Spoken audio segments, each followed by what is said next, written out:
Hi guys, my name's Sean from AutoPod. Today I'll be installing on my BMW 2014 plate 430D a Droid UK touchscreen, Apple CarPlay, Android Auto, massive upgrade in the touchscreen. Let's do it. Let's have a gander in the box. First time unboxing, see what's in it. A link down below where you can pick the screen up. I do for different models, different screens. You can see there, Droid UK, full instruction manual. We'll wing that.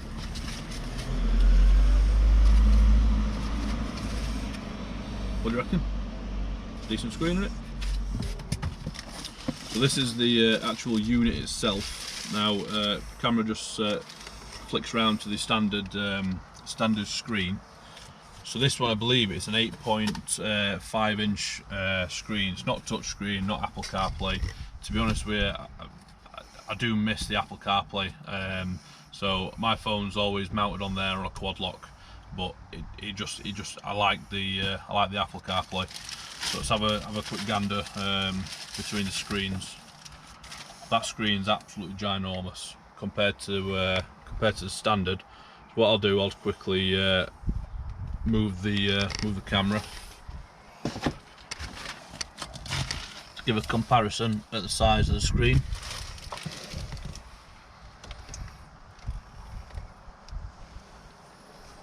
As you can see them there, side by side. The overall screen size is not much different, but the actual touchscreen technology, the actual overall LCD bit is a lot different. So if we just start the car up, we'll turn the radio down just so we don't get demonetized. So as you can see there, the only bit on the screen there is just this bit here. So on this screen that I've got here, you can see it's pretty much edge to edge.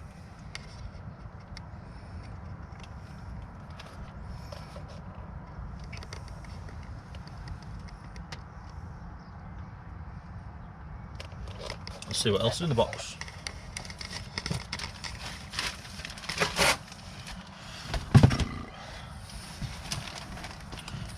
So let's have a gander what else is in the box. A pack of cables. I don't think we'll be needing any of these. Shall we throw them? No, we'll keep them. Let's have a gander what else is in the box. Nothing else in the box. Pull that back in there. All the cables. So my car does have a rear camera installed as standard. Obviously we'll be needing that. Should just plug straight into the back of it. Let's rip the dashboard out and we'll get fitting it. Right guys, so to get started, trim remover tool. Underneath all this bit comes off, and there is a connector just behind this bit here. Obviously you need to take it off all the way of a dashboard. So you can either start back at the top,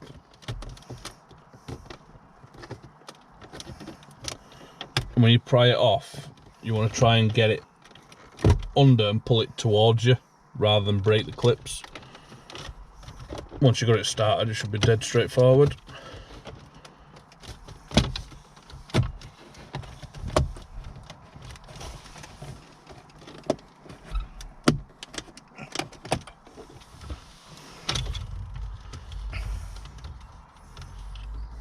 There you have it, just the little clip behind there.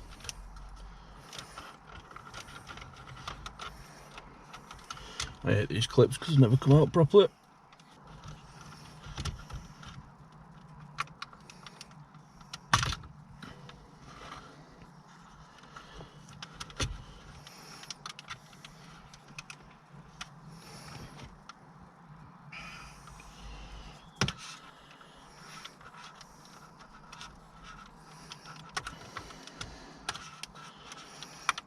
Oh, that comes off.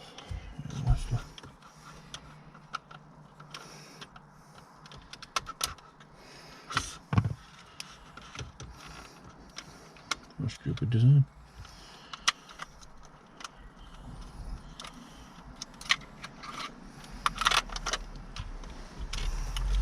Et voilà. took some doing, really fiddly. So grab a T20, screw there and screw there. I don't need to do that because there's fucking 2 screws under here. I need that triple.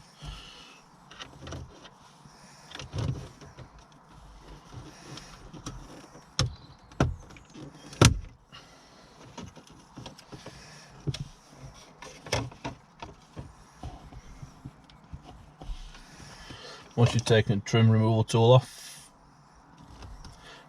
once you've taken this panel off here, there's a T20 and a T20, T20 and T20.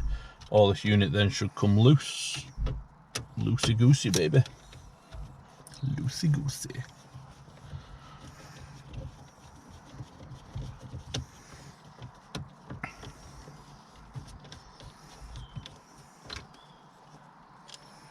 Et voila.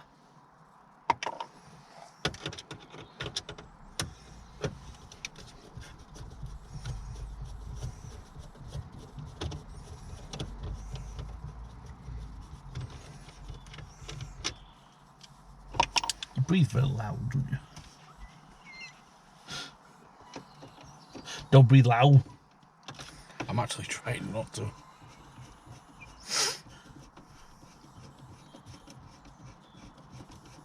Stop breathing.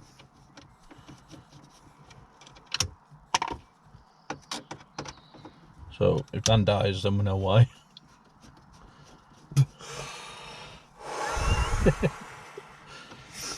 Quality very low. That's what she said.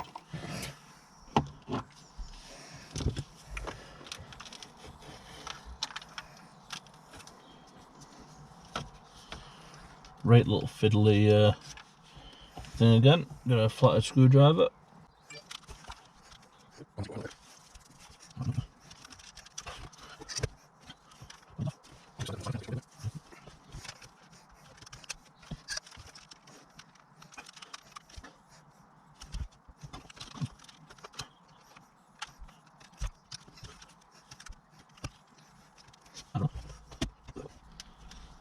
Right, we'll leave that there. Head unit, or G unit.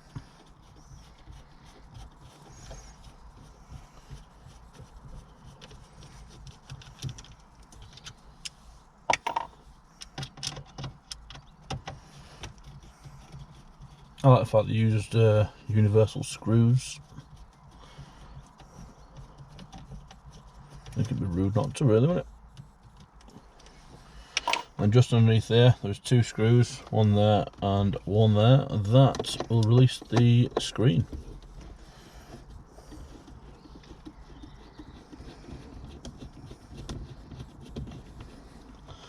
Now you do need to be careful of these because these could drop and then disappear.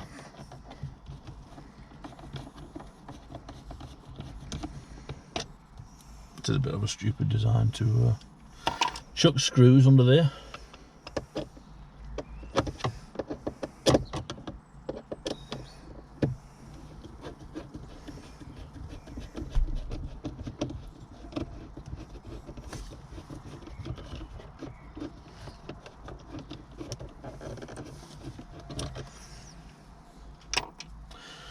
And oh,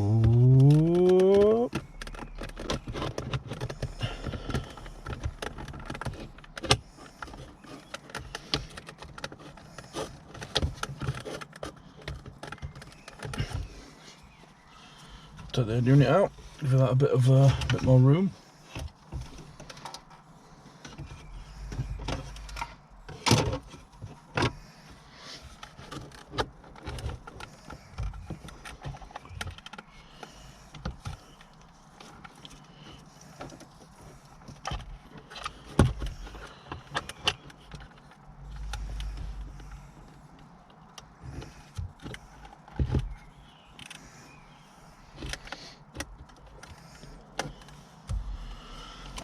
Why do they make these screws so fucking hard, man? Clips, I mean.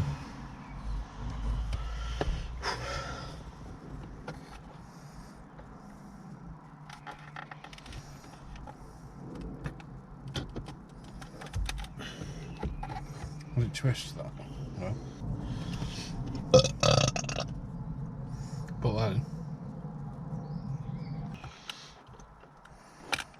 don't understand why they've got to make these so difficult.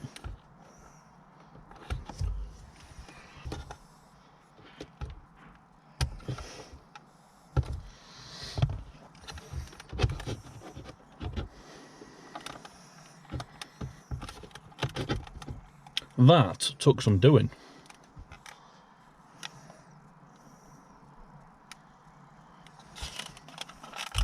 Old screen out, soon to be replaced by the new one, babby. Let's dig in.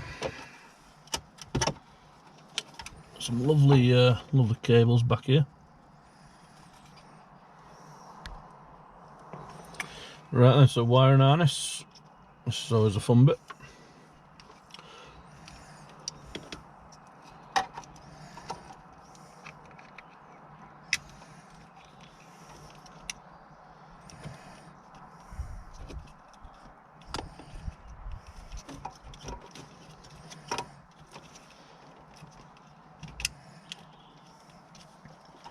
Nice solid connection.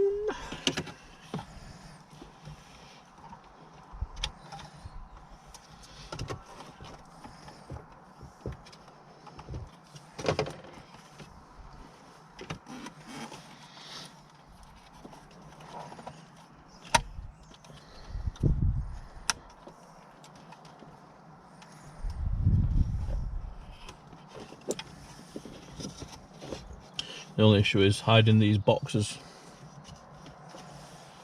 You might have a bit of trouble with. You need to strip that out. Feed that back up to there.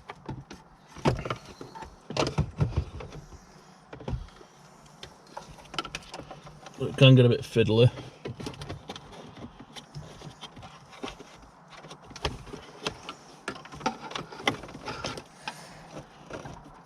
Feed it up between the vents.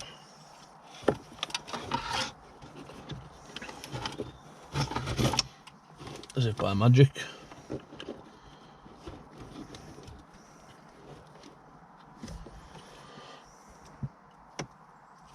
Let's plug it in, see what happens.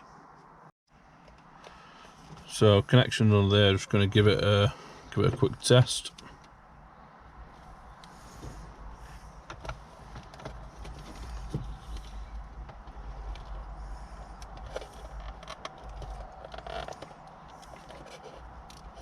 Plug that in. Probably should have done this one first.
Connected drive.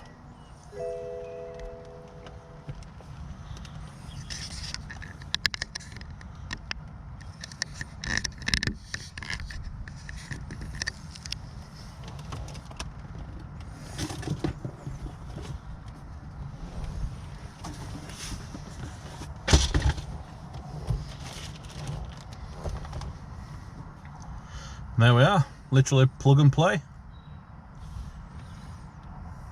Let's put it all back together. We'll have a play about.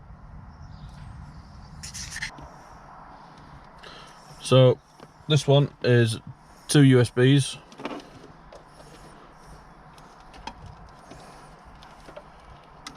Let's find a home for it.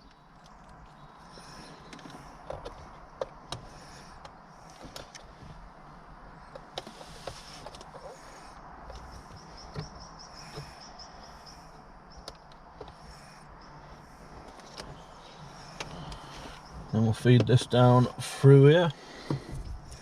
Probably should have done this the other way around. And by probably I mean definitely should have. But we move.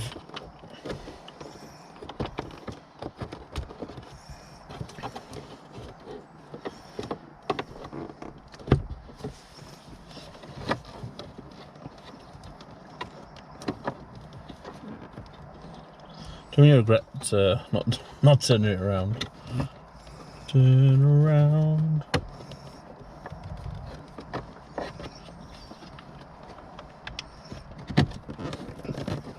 I don't like having fat hands.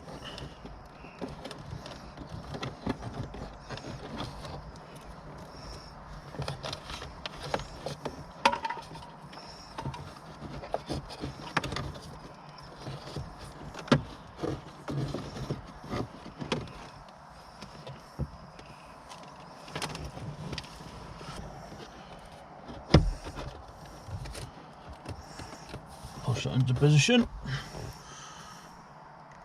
And there we are. That screen is absolutely phenomenal.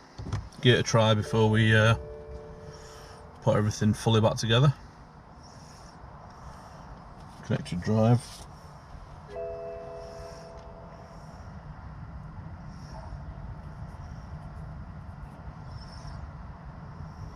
Fingerprints already. It's a bit fancy, isn't it? I have noticed it does take a little bit of time to load up compared to the other one. So I have paired my phone on Bluetooth, as you can see there. This is obviously the CarPlay, so it is wireless. So the phone is here, no wires plugged into it whatsoever.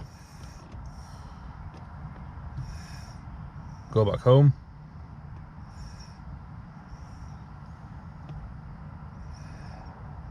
Again, no wires. Connecting to media.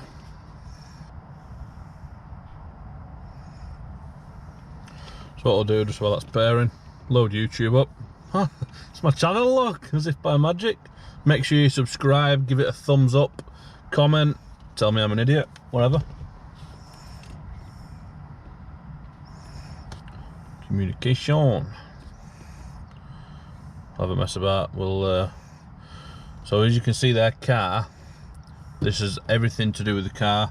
So it is saying aux. That's a bit awkward. So then you can use everything on your iDrive system. Still works.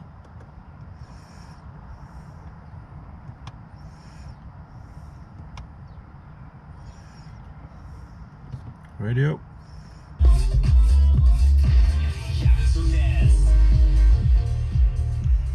Turn that off. You can see still works all through the iDrive system. As soon as you touch anything on the screen, it reverts back to standard. So these two are optional. One is the DAB antenna for your DAB radio. So this one does have a DAB radio, so I don't necessarily need it, but I will put it on anyway, just for the sake of. And this is an aerial for the sat nav, which is built in. So I'm just going to take the screen back up. Just want to make sure everything working as is, making sure all the sound will working, and then put these back in. And we'll join you back once I've done that. Right, so DAB radio is plugged into the back of that, along with the antenna for the sat nav. So what I've done is I just routed them here. Collect a lot of cables, and what I'm going to do, and mount them just behind here. Find a flat surface, just stick it on. You're supposed to mount these to the window, to be honest, but I'm not going to bother because I just like it hidden when it's got a built-in sat nav, and I'll probably use my Apple CarPlay anyway, and obviously DAB radio playing tunes from Spotify. Let's install them, stick them on, and we'll start putting dashboard back together. Tested it all, make sure everything's working. Just connected Apple wireless CarPlay. As you can see, there's no connection, plugs or anything like that. Let's load Spotify up. So as you can see there, it's playing Rag and Bone Man. Let's just click on something else. As you can see there, it's playing. Not a problem at all. Happy days. You see there, everything's playing. Oh look! Like and subscribe, Babby. Thanks. Let's put it back together and then get some food because I am starving. And that's really fiddly. However, you can do it yourself, not a problem. It is all plug and play.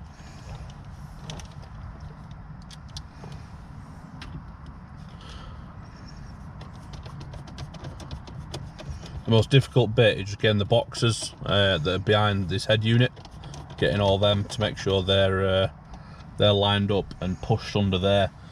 Because obviously the big bulky boxes, you just need to make sure they're underneath. Make sure these two cables are free when you're putting dashboard back together, because they need to clip back into your air conditioning, your stereo, your CD player slot, well, your heated seats, things like that is.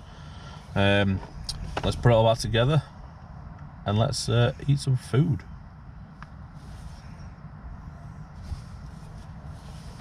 So, like I said, with these, I'm just going to shove these right out of the way and just stick them on the inside. I don't really want the dashboard to be covered in sticky boxes and things like that. So I'm just going to find a spot inside there, shove that in, stick it in, and you're right there. You're laughing at the word stick it in. So yeah, we're just going to shove it in, stick it in, see what moistness comes about. So I think there's a nice little spot just behind here. I'm going to mount it to, just underneath there. Get it nice out of the way.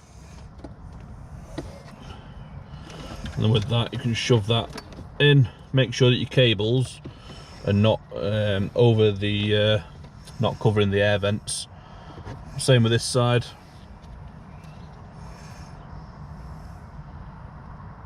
I am surprised that I've done that first time on both of them, because they normally are fiddly as out to get off. I'm just wondering if I can mount that behind there. Under there. In fact, let's go for it. Right under there.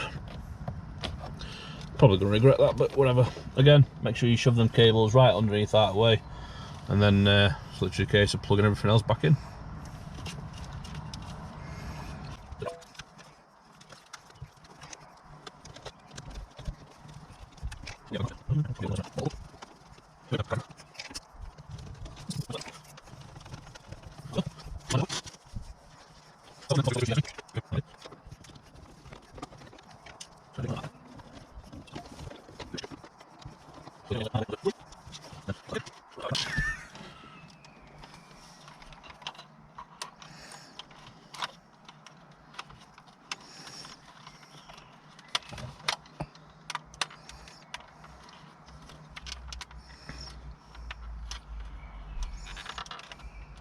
This has to be the fiddliest thing I've ever seen. Am I G? Am I G? You are one of those there, Fs. Oh.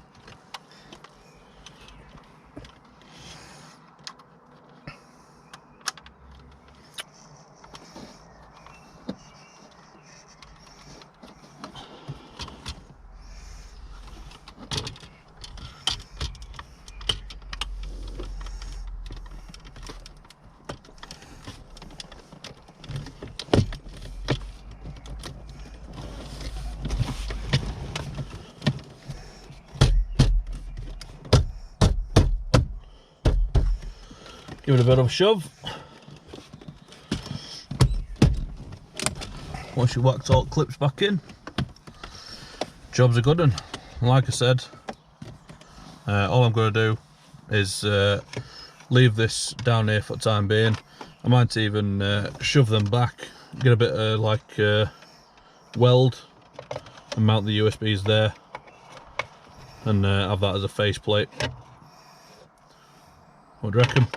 What do you reckon I should do? Should I just leave them at side? Should I tuck them up underneath and forget about them? Which I might do for the time being, because I can always come back to them. And that's about sums it up.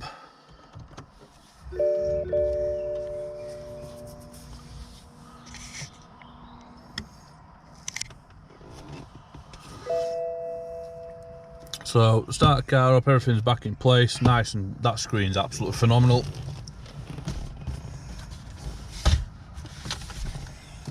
The comparison in the old screen is second to none. So that about sums it up for us, guys. That's Dan. I'm Sean. Thanks for watching the Autopod channel. If you could like, comment, subscribe, do all that useful stuff, it'd be greatly appreciated. Helps the channel grow and gets paid once 1,000 subs. Winner. See there. Så säger den. Synth. What do we do now? Save. Yeah, I'm out. Fuck that. No. No.